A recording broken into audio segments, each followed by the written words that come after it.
Mutual ফান্ডে invest করতে চান কিন্তু কেমন যেন একটা ভয় কাজ করে, তাই না? প্রায় তো শোনা যায় নানা রকম ঝুঁকির কথা। তো আজকে আমরা ঠিক এই ভয়টা নিয়ে কথা বলবো আর দেখব এর পেছনের আসল সত্যিটা কি। চলুন শুরু করা যায়। এই কথাগুলো খুব চেনা চেনা লাগছে, তাই না? দেখুন, অনেকের মনেই কিন্তু মিউচুয়াল ফান্ড নিয়ে ঠিক এই ধরনের চিন্তাগুলোই ঘুরপাক খায়, আর এই ভয়গুলোই কিন্তু ইনভেস্টমেন্টের সিদ্ধান্ত নেওয়ার ক্ষেত্রে একটা বড় বাধা হয়ে দাঁড়ায়। কিন্তু আসল প্রশ্নটা হলো, এই যে এত ভয়, এগুলো কি আদৌ সত্যি? এর পেছনে কি কোনো বাস্তব কারণ আছে? আজকের এই আলোচনাতে আমরা এক এক করে এই সব প্রশ্নের উত্তরই খুঁজব আর দেখব যে বাস্তবতাটা আসলে কি। আচ্ছা, তাহলে একদম গোড়া থেকে শুরু করা যাক, কেমন?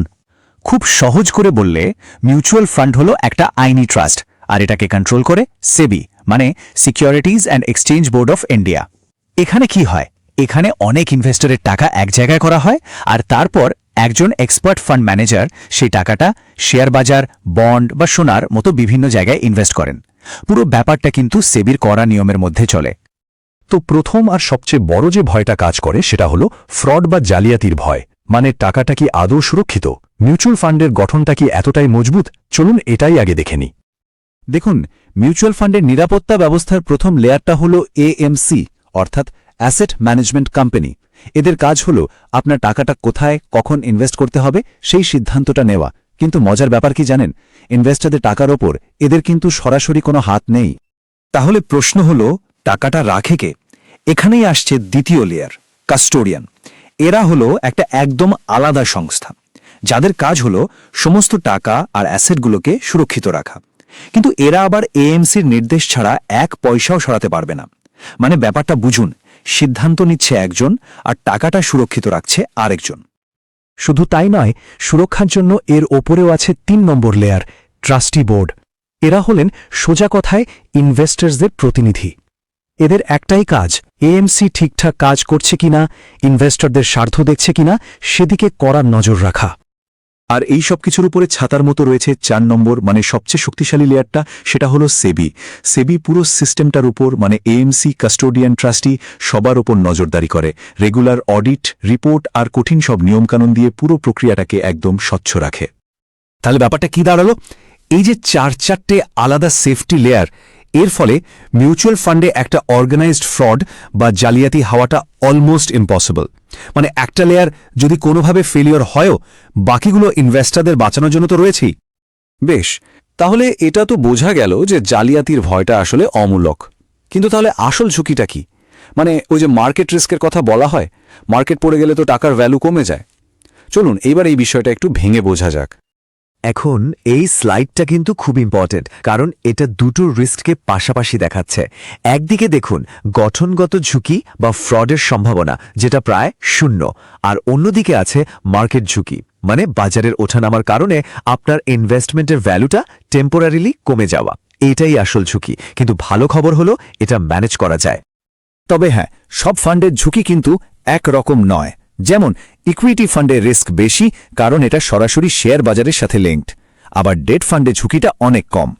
আর হাইব্রিড বা মাল্টি অ্যাসেট ফান্ডের মতো ফান্ডগুলো কি করে? ওরা বিভিন্ন জায়গায় টাকাটা ছড়িয়ে দিয়ে রিস্কটাকে ব্যালেন্স করে দেয়। এই কথাটা কিন্তু খুব মন দিয়ে বুঝতে হবে। মার্কেট রিস্ক মানে হলো আপনার ইনভেস্টমেন্টের ভ্যালুটা সাময়িকভাবে কমে যাওয়া।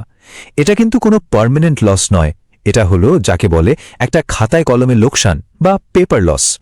তাহলে এই পেপার লসটা পার্মানেন্ট লসে কখন পরিণত হয়? ঠিক তখনই, যখন ইনভেস্টররা মার্কেট পড়তে দেখে ভয় পেয়ে যান আর কম দামে তাদের ইউনিটগুলো বিক্রি করে দেন।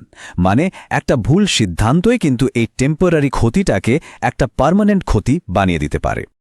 কিন্তু মানুষ ভয় পায় কেন? কারণটা খুব সিম্পল। ইকুইটি বা শেয়ারের দামটা প্রতিদিন, বলতে গেলে প্রতি মুহূর্তে দেখা যায়। চোখের সামনেই যে সারাক্ষণ দামের ওঠানামা, এটাই কিন্তু একটা প্যানিক তৈরি করে। আর এই স্লাইডটা দেখুন কি দারুণভাবে ব্যাপারটা তুলে ধরেছে। একবার ভাবুন তো, আপনার বাড়িতে যে সোনাটা আছে বা আপনার যে জমি বা ফ্ল্যাটটা আছে, তার দাম কি আপনি রোজ চেক করেন? করেন না। অথচ ওই অ্যাসেটগুলোর দামও কিন্তু বাড়ে কমে। কিন্তু যেহেতু রোজ চোখের সামনে দেখা যায় না, তাই ভয়ও লাগে না। ইকুইটির ক্ষেত্রে মূল সাইকোলজিক্যাল প্রবলেমটা কিন্তু ঠিক এখানেই। আচ্ছা, তাহলে আমরা বুঝলাম যে আসল ঝুঁকিটা ঠিক কোথায়। এখন প্রশ্ন হলো এর সমাধান কি? কিভাবে তাহলে নিরাপদে ইনভেস্ট করা যায়? চলুন এবার সেটাই দেখা যাক। আসল কথাটা হলো ঝুঁকিটা কিন্তু মিউচুয়াল ফান্ডে নেই, ঝুঁকিটা আছে আমাদের ইনভেস্ট করার পদ্ধতিতে। ভুল সময়ে ভুল ফান্ডে টাকা রাখা বা ভয় পেয়ে বিক্রি করে দেওয়া, এটাই হলো সবচেয়ে বড় ঝুঁকি।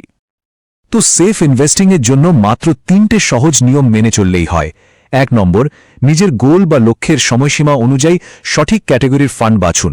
2 নম্বর, একবারে অনেক টাকা না দিয়ে প্রতি মাসে অল্প অল্প করে এসআইপির মাধ্যমে ইনভেস্ট করুন। আর 3 নম্বর, টাকাটা শুধু এক জায়গায় না রেখে ইকুইটি, ডেট, সোনা এরকম বিভিন্ন অ্যাসেটে ছড়িয়ে দিন, মানে ডাইভার্সিফাই করুন। চলুন তাহলে পুরো আলোচনার মূল পয়েন্টগুলো একবার ঝালিয়ে নেওয়া যাক। তাহলে আমরা কি শিখলাম? প্রথমত, মিউচুয়াল ফান্ড গঠনগতভাবে খুবই নিরাপদ, এখানে ফ্রড হওয়া প্রায় অসম্ভব। দ্বিতীয়ত, মার্কেট রিস্ক আছে, তবে সেটা একটা টেম্পোরারি ব্যাপার যা লম্বা সময় ঠিক হয়ে যায়।